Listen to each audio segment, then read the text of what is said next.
P T N news کے ناظرین السلام علیکم۔ ناظرین آئیے بات کرتے ہیں، کیا چین ایران سرمایہ کاری منصوبہ خطے کے لیے سی پیک پلس ثابت ہوگا؟ اگرچہ چین اور ایران کے درمیان $400 ارب کی مالیت پر مبنی 25 برس کے طویل اور جامع اقتصادی تعاون کے منصوبے پر امریکہ کا سرکاری رد عمل اب تک سامنے نہیں آیا، تاہم تجزیہ نگار اس پیش رفت کو نہ صرف خطے کے لیے بلکہ عالمی اقتصادی نظام میں ایک اہم گیم چینجرز قرار دے رہے ہیں۔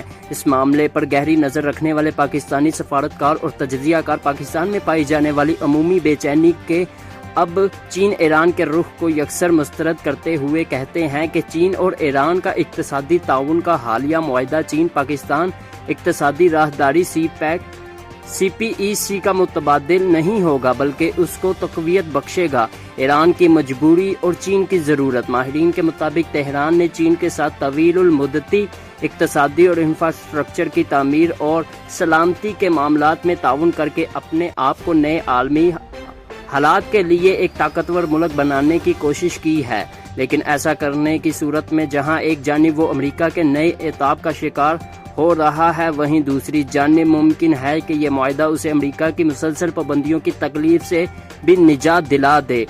امریکہ کی کافی عرصے سے ایران پر عائد پابندیاں ہی اسے چین کے اتنے قریب لے آئی ہے کہ وہ اپنا تیل عالمی نرخوں سے قدرے کم قیمت پر چین کو اس لیے فروخت کرنے کے لیے تیار ہو گیا ہے تاکہ اس کے تیل کی فروخت کسی رکاوٹ کے بغیر جاری رہ سکے اور اسے قومی دولت میں ایک قابل اعتماد آمدن کا ذریعہ حاصل ہو سکے۔ ماہرین کہتے ہیں کہ اس معاہدے کی دستاویزات تو ابھی سامنے نہیں آئی، لیکن جو تفصیلات معلوم ہیں ان کے مطابق اگلے 25 برسوں میں ایران کی خستہ حال معیشت میں $400 ارب کی مالیت کے منصوبے اقتصادی استحکام لانے میں اس کی کافی مدد دے سکتے ہیں۔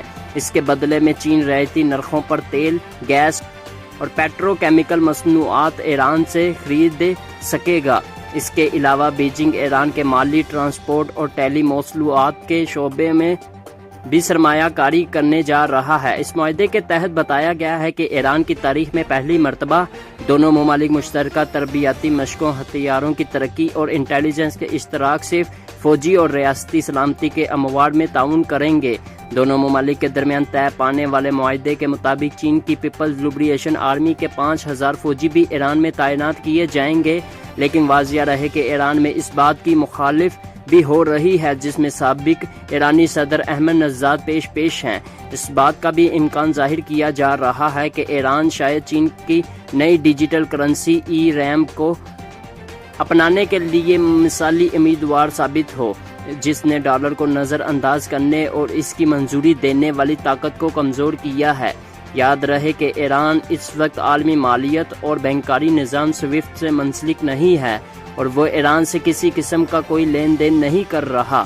سی پیک پلس۔ پاکستان چین انسٹیٹیوٹ کے چیئرمین سینیٹر مشاہد حسین سید کے مطابق ایران چین اسٹریٹجک معاہدے خطے کے لیے ایک اچھی پیش رفت ہیں اور پاکستان کے مفادات کے لیے مثبت بھی ہیں، کیونکہ اس سے ایک ایسے علاقائی معاشی تعاون کو تقویت ملے گی جس کا مرکز پاکستان ہے، یعنی بیلٹ اینڈ روڈ انیشیٹو کے تحت چلنے والا اس سی پیک منصوبہ۔ مشاہد حسین نے امید ظاہر کی ہے کہ بلوچستان میں استحکام اور چین، افغانستان، ایران اور وسطی ایشیا ممالک کے ساتھ علاقائی تعاون کو فروغ دینے میں گوادر پورٹ کے کردار کو مستحکم کرنے میں مدد ملے گی۔ پاکستان میں سی پیک کے بارے میں پائی جانے والی بے چینی کو مسترد کرتے ہوئے مشاہد حسین نے کہا ہے کہ ایران چین معاہدے سی پیک کو مزید بامعنی بنائے گا، کیونکہ یہ دونوں معاہدے مسابقتی یا حریف نہیں بلکہ دونوں کا ماخذ چین کے ساتھ اسٹریٹجک تعاون ہے۔ عالمی طاقت سے مقابلے کی تیاری۔ انڈیا کے معروف دفاعی تجزیہ نگار پروین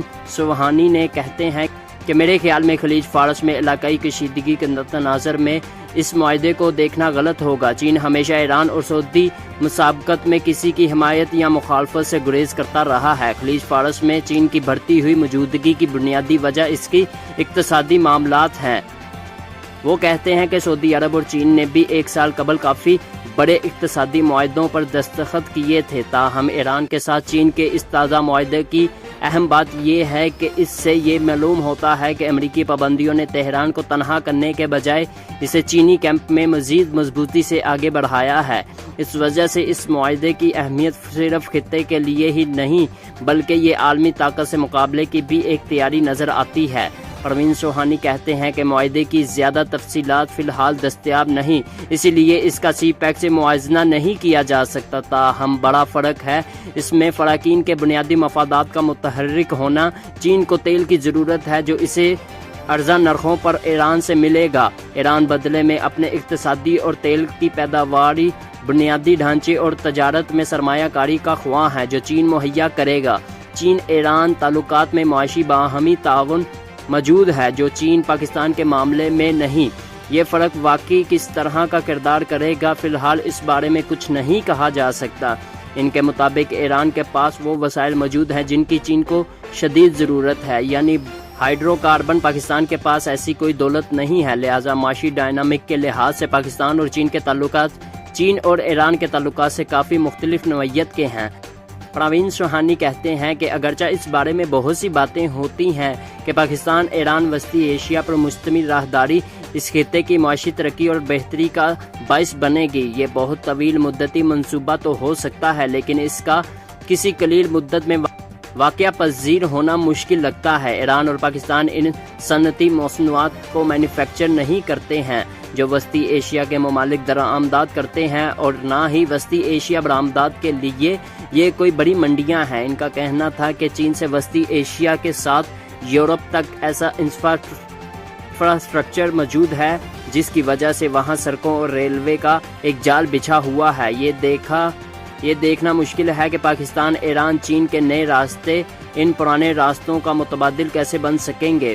انڈین تجزیہ کار کا مزید کہنا تھا کہ ایران کی چاہ بہارا بندرگاہ کی تعمیر کے منصوبے کا آغاز انڈیا نے کیا تھا، جس کی وجہ سے یہ تھی کہ انڈیا کو افغانستان کے معدنی وسائل کی کان کنی کرنا تھی اور انہیں ایران کی صنعتی صلاحیت کے استعمال سے زیادہ بہتر بنانا تھا۔ ظاہر ہے کہ یہ سب کچھ افغانستان کی زمینی صورتحال کے پیش نظر دور کے ڈھول کے سہانے کی مانند ہے۔ افغانستان کی معیشت اتنی بڑی نہیں ہے کہ انڈیا افغانستان تجارت کے لیے انڈیا بذریعہ ایران وہاں کوئی بڑا سڑکوں یا ریلوے انفراسٹرکچر تعمیر کرے۔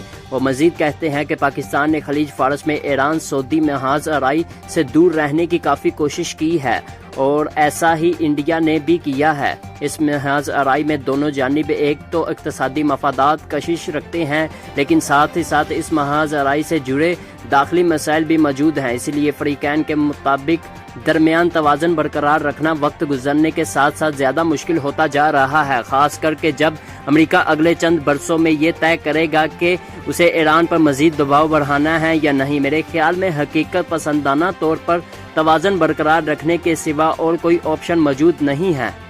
دوستو ہمارے چینل کو سبسکرائب کر دیں تاکہ ہماری آنے والی ویڈیوز بر وقت آپ تک پہنچتی رہیں۔